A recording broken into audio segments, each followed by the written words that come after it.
Hi guys! So for today's video guys, meron na naman akong i-flex sa inyo. Eto guys, nakikita nyo ba to? So mixer siya guys. So magandang klase itong mixer na to. So Kenwood yung tatak niya. So yan guys. Alam nyo ba guys, doon ko lang siya nakita doon sa may labasan namin. Ipinatong lang siya doon sa may upuan. So malimit akong makakuha doon and minsan na-tsempohan ko yung mga naglalagay doon is yung mga kapitbahay lang din namin. So hindi nila tinatapon sa basurahan. So doon lang nila nilalagay para nga naman pag alam naman nila na pwede pang magamit ay hindi nila dinadirect ilagay dun sa may basurahan. So kagaya nito guys, so na-try ko na rin to. So gumagana naman siya. So tingnan niyo yung itsura niya. So yan, kompleto naman siya.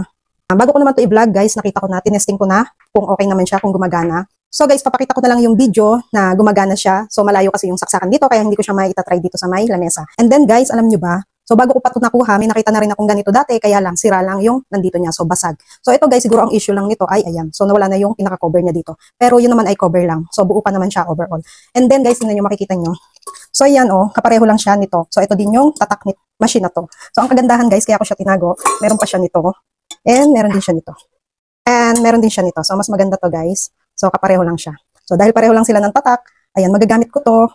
Ito, tsaka ayan. So, di ba guys? Din tayo bibili. Meron na ulit tayong mixer. So, ayan guys, pakita ko ulit sa inyo. So, ayan siya. Kenwood yung tatak niya. So, ayan guys, pakita ko na lang yung kung paano siya gumagana.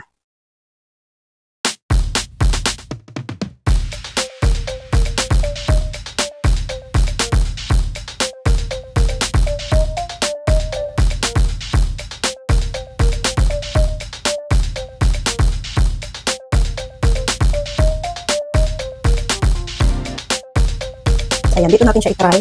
Ayan, so, o diba guys, goods na goods siya.